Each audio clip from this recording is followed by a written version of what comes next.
doing it. You supposed to be happy you sitting there with Kid L. Why you mad? The Kid L Podcast. Rocking and rolling, RJ Lamont is in the building, man. What's the deal? There should be like some claps.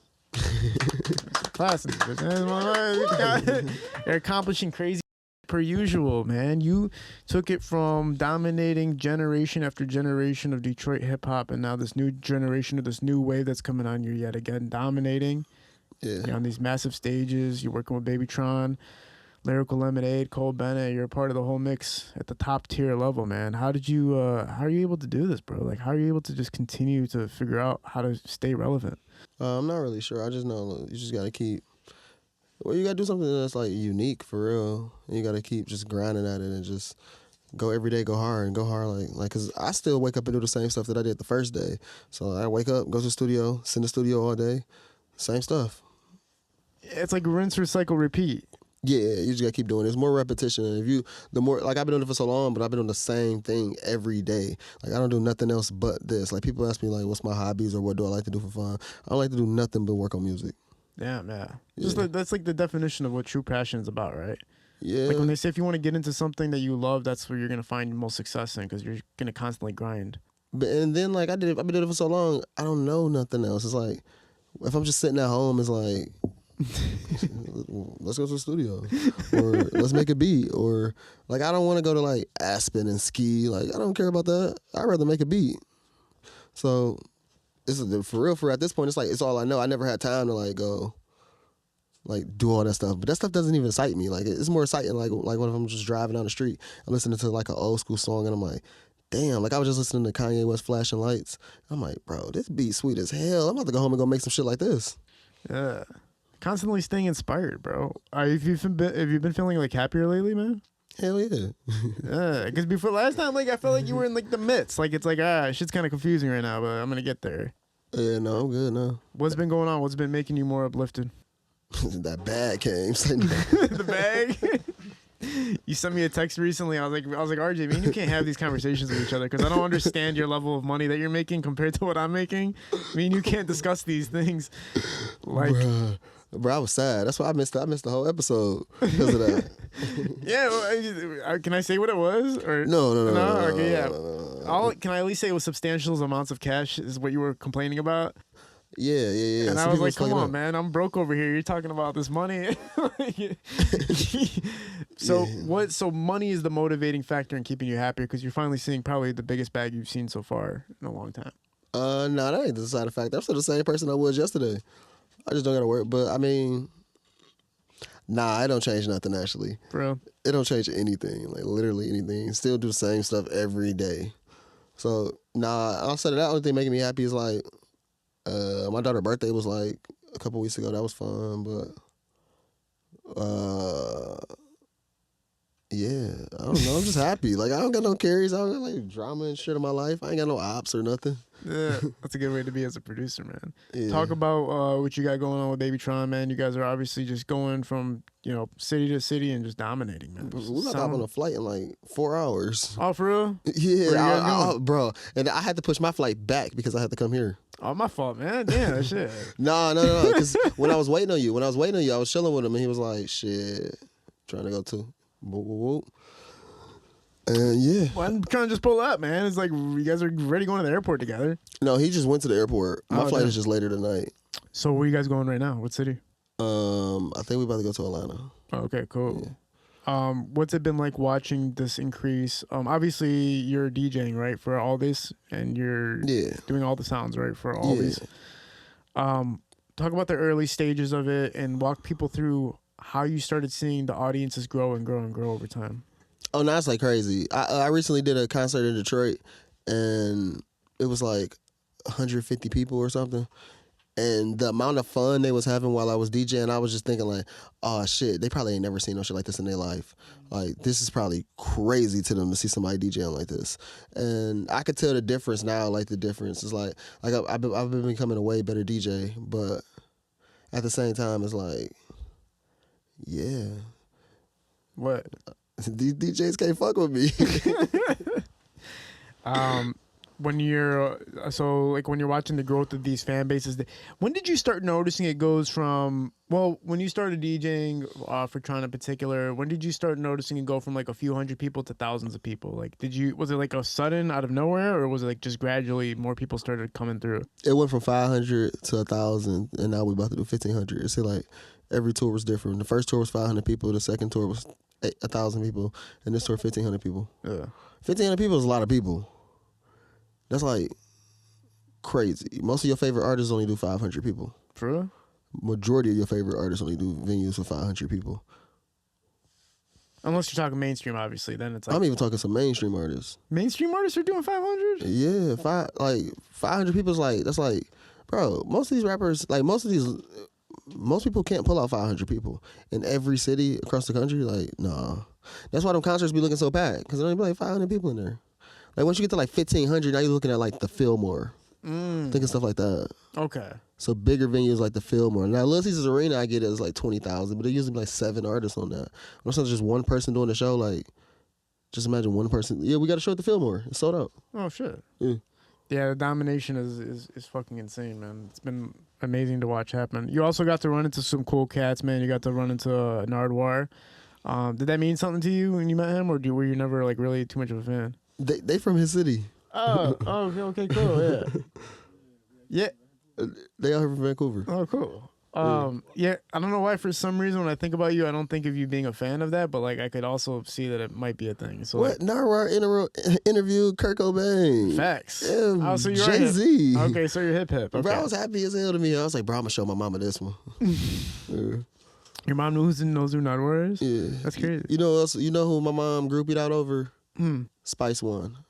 Really? I met Spice One, and I let her meet my mom, bro. She was acting like a groupie. I said, Mom, you gotta go somewhere. You gotta go sit down. You gotta go sit down somewhere.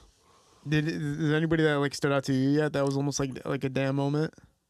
Like running into somebody or meeting somebody. that I fanned out over. Not fanned out, but even just damn, like, because I know you're not gonna admit to fanning out over something. I was just with Baby Blue from Pretty Ricky. Remember Pretty Ricky? Pretty Ricky? The group Pretty Ricky. No, I don't remember it. What with Pleasure P, Spectacular, all of them. They made all the girl songs on the hotline. On the hotline. Well, I mean, it's 5 in the morning. I've never heard this That's shit. crazy. I'm sorry. This is like when I didn't know who Nia Long was. Damn. What's crazy is, man, you gotta listen to some Pretty Ricky. I got you. I think you gonna like it. But I just ran into Baby Blue when I was just talking to Baby Blue and shit. And I was kicking it with him, and I found out that he made all the beats for Pretty Ricky. Like he was in the group, but he also made all the beats. And I'm like, damn. He was telling me another type of numbers. He was talking to me. I'm like, damn, nigga, y'all made. Man, Pretty Ricky was one of the biggest groups like ever. Bro, he damn near cleared a B. $1 billion? Off producing. I don't know, man, $1 billion, son? That's a lot of cheese, man. Is that like who's Dr. Dre probably hasn't even done $1 billion. Man, Pretty Ricky was big. He made all the beats and he was in the group. So that was a highlight for you. Nardwuar, that, and then But no, I met some bigger people like well, even bigger, but yeah, like even if it meant something to you, but I met Super Hot Fire. Oh, Super Hot Fire. Super Hot Fire. Yeah, Yeah. I recently met Super Hot Fire. He was turned. That motherfucker's like Bigfoot, man. He came out of nowhere, like, oh shit, like nobody expected that. Yeah. We just did a video with Super Hot Fire. And who else I done recently met? Bone Thugs and Harmony. I mean, that was lit to me, meeting them. Yo, man, shout out to Busy Bone. He commented on my post the other day. He's Yeah, like, they're here right now. where they at? Like literally like 3 minutes from here. Man, I need Busy Bone in this building, man. He commented on my post, the one with me and Cash Doll, about how they took my poster away from me, and he commented that bitch got like 1,800 views on that bitch. Yeah, low-key, we should probably set that up with Bone Thugs. That'd be cool as fuck, man. To me, that was cool. I was thinking like, would you consider them like top 10 rappers like of all time? Me personally, yeah. Yeah. I mean, come on, the skill set, the way they put their music together, they orchestrated real songs. If they were on a feature, they fucking killed it. Like, first of all, they had a song. They're the only people to have a song with Tupac, Mm-hmm. Biggie, and who else? It's Eazy. yeah, they did everything. Yeah, like R&B and this whole fucking ensemble they put together. It's beautiful. they came out with Crossroads. So Right, they made Crossroads. that's all I gotta say, Bro, for the love of money, man. first of the month. And like, we had somebody come on our podcast dissing them. He was like, he came on and he's like, Bone Thug and Harmony fucked everything up because the way that they started rapping made everybody else try to start rapping like them, and then it like turned the industry upside down or some shit. But I was like, bro, if anything, like they fucking helped the industry like massively. Like, Yeah. bro. Those be struggling rappers though. Well, oh yeah, people were talking shit. Oh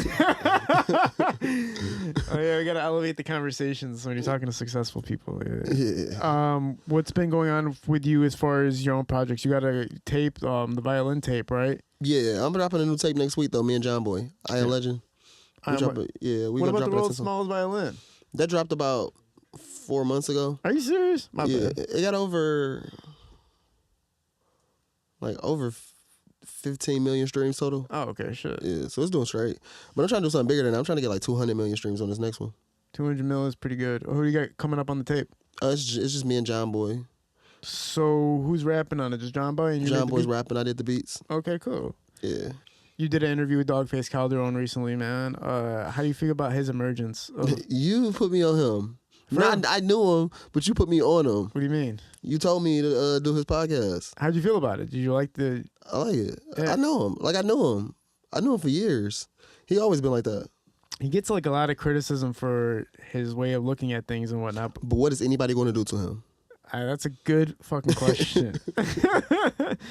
But did you think that Detroit did need I personally thought we needed somebody like that. If we did, that's the person. Yeah, like a checks and balances guy, right? Like making sure everything kind of goes as like Yeah. fairness to what's happening. And he's solid. Like his name is solid. Like everything you hear about him is true. So it balance out. Like if you have somebody that wasn't solid doing that, then it would be like, it's like yes, something would happen to him. But ain't nobody gonna fuck with him. Yeah. He kept challenging like his whole thing was the Royston 5'9", like stopping the T Grizzly thing from happening and all that. That was like his whole point that he kept pushing on and whatever. And then he pushed it to the point where like he got blocked on the internet. And now he lost his Instagram page, unfortunately. Like everything is like was kind of going wrong at the wrong fucking He's doing time. good on YouTube though, so I don't think he give a fuck about no His Instagram. his YouTube numbers are fucking crazy. Yeah, Somebody made some animated artwork for you too for one of your promo clips where they actually designed you animated and all that, like clay animation for you. Yeah. So my label was claiming the song, but I was trying to claim the song too to get the YouTube dollars, and I hit a pill on the copyright infringement, and then they let it go through, and then no, they didn't let it go through. So I contacted them and tried to make it go through. Like, what the fuck? Because I didn't know who was claiming the stuff, and then yeah. So you guys are both trying to claim it at the same time, and they got to it first. Mm-hmm. But they were supposed to. It was my label, but I thought it was somebody trying to scam me. Because you know scammers do that too. They claim songs before they get claimed by the label. People do that shit all the time. That's a legitimate scam. Because a lot of these artists don't even know how to like work their music, so people just upload their songs when they find them on YouTube and claim them. So you can claim somebody else's song if they don't know how to claim their own song. They haven't claimed their own song yet. Yeah. What if you just did that to like 1,000 artists? People do it every day. That's why I was questioning who claimed it, because it's going to tell you who claims it. That's fucking crazy. And then I appealed the claim, and then they deleted the video and gave me a strike. Yeah, when I used to shoot for Sada, I used to love how like the first 5 months I would get all the money from the YouTube video Before the label claimed it. and then the label claimed like, "Fuck you." That's man. what I did. Yeah. That's how I got the video deleted. What?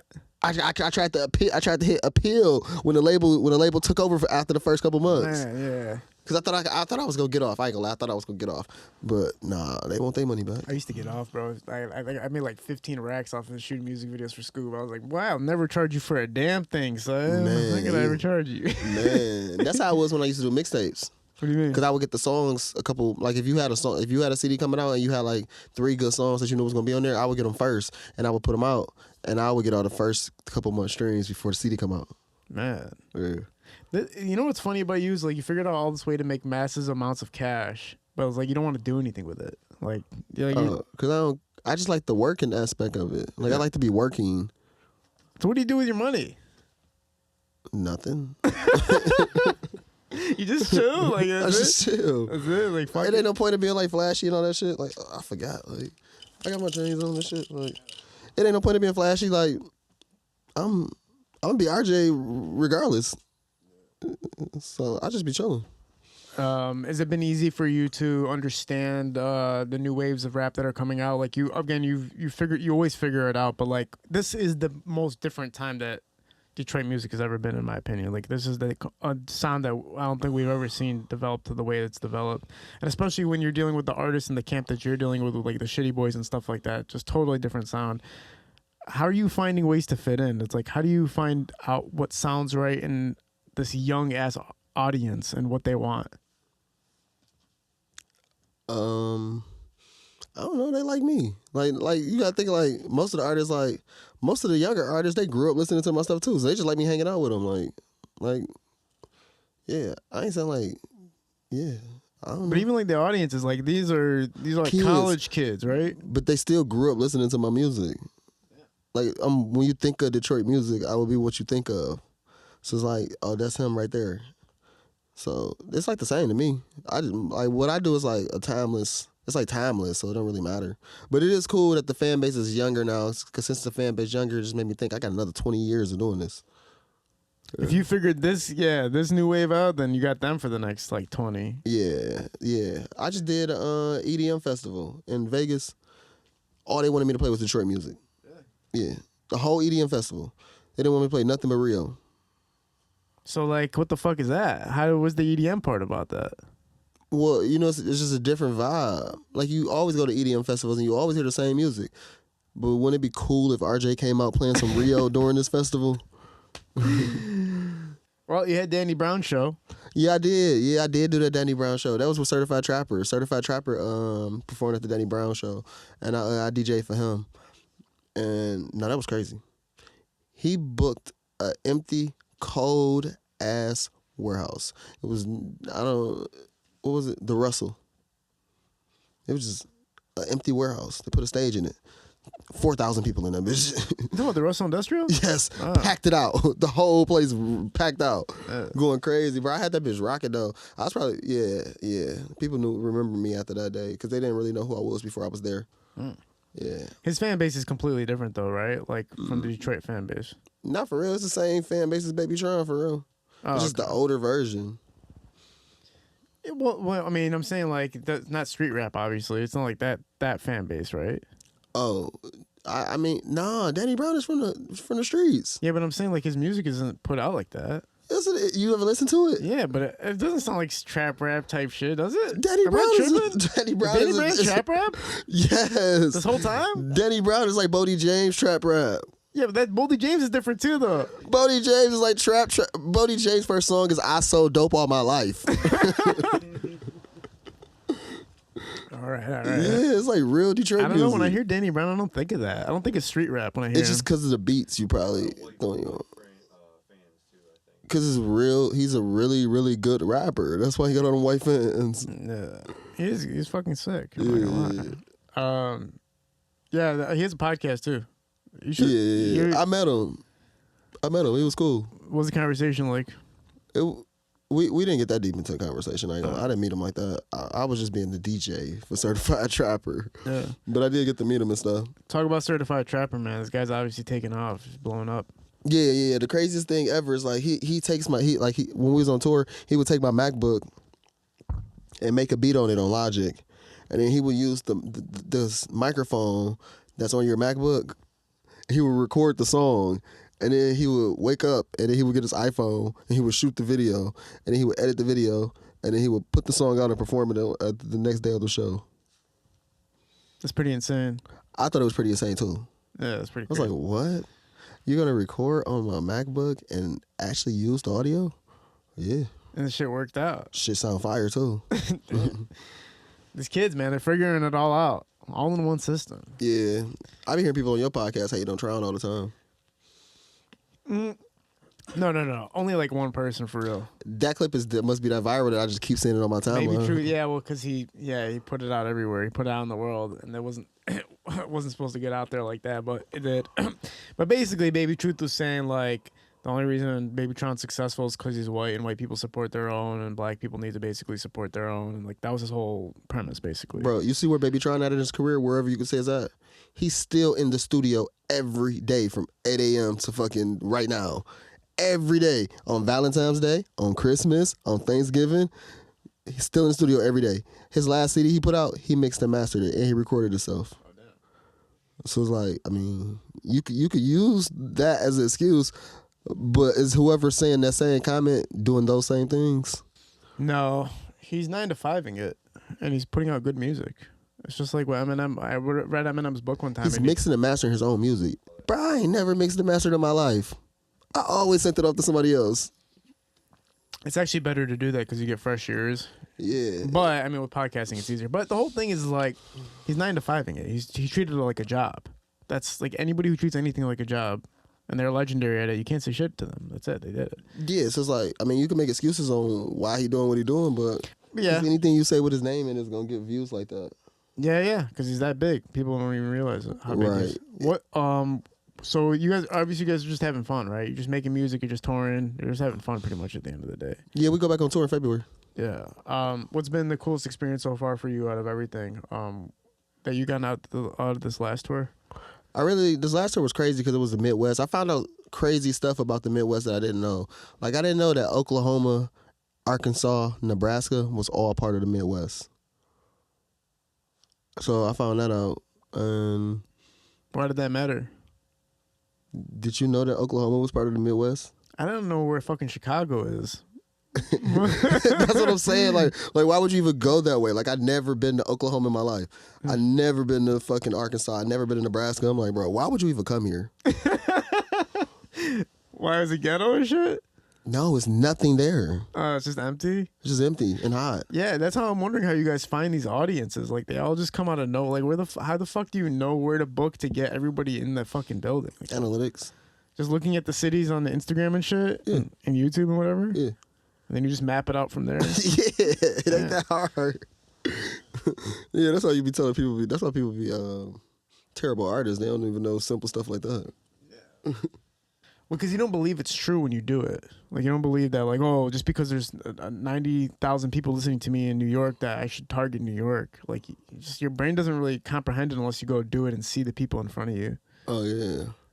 Yeah. Because when you fly out, people recognize you when you fly out, right? Yeah. But a lot of people don't get that experience. So they might pull up somewhere like, man, nobody knows who the fuck I am. I'm not about to book But you gotta keep going back, because once you keep going back, you go they're gonna really be getting familiar with you. Yeah. What have you been learning from the business end of things throughout this year? Being independent is weak as hell. No, no. Only thing I've been learning, for the most part, just you gotta stay focused. You gotta like, oh, yeah, you gotta make like 4 different publishing companies. You gotta make a publishing company A for ASCAP, publishing company B for BMI, publishing company C for CSAT, publishing company S. Like, and it could be just your name, like Kid L Publishing A, B, C, D, E. You gotta make like 4 or 5 different, I think it's five of them. You gotta make 5 different publishing companies because you gotta collect from all of the agencies at the same time. And I thought that you could only have like BMI or ASCAP. No, you can have all of them because everybody's collecting something different. Damn. Yeah. Could you do that for podcasts? You on YouTube, ain't you? Yeah. That's Sound Exchange. Sound Exchange collects all the royalties off of YouTube. Damn. It's Harry Fox Agency. I think that's what it's called. All right, shit. That's good information for these cats watching, man. Don't get robbed of your money. It's there sitting waiting for you. You can't go back and get it. So if you don't get it now, you ain't gonna never get it. Yeah. Because streaming too new. You know, they just came out with this Cash App feature where you can invest in artists. What? We use Cash App all the time. What? What's so funny about that? You can fucking invest in artists using Cash App. What, you wouldn't do that? It's like Shark Tank. Like, I'm gonna give you $1,000. Turn that shit back for me by the end of the month. Like, what if they don't turn it back in? Oh yeah, you lose money. Do you believe in investing in? Okay, how would you invest in an artist? Do you just give him what you know he needs? Like, okay, I'm gonna pay for your studio time, I'm gonna pay for your videos, I'm gonna pay you for this, but I'm not gonna give you money? Or do you give him money and just go like, okay, just like make sure you handle this shit properly? Well, you know, a label ain't nothing but a bank for people with bad credit. So that's all labels do. They just give you the money and they know you're gonna fuck it up. And once you fuck it up, they don't care because they're writing it off anyway. But Detroit Rap Daily posted streaming farms. And remember when you came on the podcast and was telling us about that shit? oh yeah, that shit is crazy, isn't it? And then when we seen it, we were like, oh shit, because nobody was believing you when you said it. Oh no, I know some crazy shit. Boy, it's more stuff than just like streaming farms. So it's like it's this publicist thing. Like when you see like Ari like on the Shade Room and shit. Well, they people just set aside budgets for that. Like they're just paying to be on that shit all day. Damn. Yeah. So people are just like paying to exist in the rap game. Because it's called creating your own propaganda. You're supposed to create your own propaganda. So you're supposed to invest in. That's more important to invest in. That's like the most important thing to invest in is creating your own propaganda. Like if I was to say invest in an artist, I would sit him in the studio, let him do whatever he do. But I would be like putting out like things like, oh, such and such was in the studio today working with this person. Such and such was in the studio, and just put it all over the blogs and everything, and just pay somebody monthly to just keep that shit coming. And that's gonna get you way further than anything. Yeah, because these platforms are so powerful right now. They have so many followers, and you just got to keep promoting on them. Anybody can really do it. You just have to have a budget and do it. Yeah. You know what I'm saying? That's part of what it is. That's what I would invest my money in if I was an artist. That's all I would invest my money in. That's what Valid came on here and had a problem with. Valid came, you know, are you familiar with Valid? He just did a tape with Stretch Money. But he was sitting here saying, like, payola is garbage. He's like, it's supposed to be illegal to be able to pay for your own advertisement or for your own article and post it on, like, a platform. I mean, I get what he's saying, but it's still going to go on. People still got to eat. Yeah, I know, but he's just saying, like, it's straight up fucking... Payola been going on forever. Yeah. Yeah, but that ain't really payola. That's like... No, it is payola. Bro, yeah, you can't win. No. Yeah. But that's why you can't win. You got to think like, so if someone's like, somebody like Ruby Rose, she signed to a major label versus you, she can fucking be on the Shade Room all day long, every day. They got unlimited money. You can't really be on the Shade Room all day. You can only get like one post a month. Literally. So, yeah. What's been the wildest thing you've been seeing on these tours, man? Have you been seeing anything that just like blows your mind away with even just the audience? The mosh pits. So oh, you can't say that word. Special needs. Yeah, how do you say that say word? special needs. Oh, right? the people with special needs. I don't even want to say that word. Special needs is cool. Okay. The craziest part about tour is like the disabled kids. Like sometimes I've seen like the disabled dude, like he'd be in a wheelchair, he'd get in the middle of the crowd, in the middle of the mosh pit, bro. And they done pulled him out his wheelchair and holding him in his wheelchair up, like in the air. And then I seen like this one girl, she had like, what's it called? I don't want to do a hand motion. Cerebral palsy. Oh, cerebral palsy. Cerebral palsy. She was in the middle of the mosh pit, so I was trying to kick her out, and they was like, "Nah, let her stay." She like, "Yeah, let me stay." So seeing people like that in the middle of a mosh pit, that's crazy. Then what else I seen crazy? Oh, so this one time I was hanging out with my mans. No, this one time I was in Seattle, and wait, I don't want to say where I was at. Okay, so this one time I was in this one state, and I had this girl, and then I met this other girl, and I took this other girl backstage, and then I kept the other girl waiting in front of the stage till I got done. And in the meantime, between me going in the back to me coming back in the front, the other girl gave my man's head. And I'm like, why would you give my man's head? And she was like, because you left me here and I didn't know what else to do. What? So I was like, that's what I said. I was like, What world are we talking about right now? Within the short amount of time that you had left and come back? It was literally like 5 minutes. Damn. I'm like, why would you do that? She was just like, I don't know. I didn't know what to do. You just left me here. There's a lot of things to do, not in 5 minutes. That doesn't include sucking balls. There's plenty of Balls things. and all.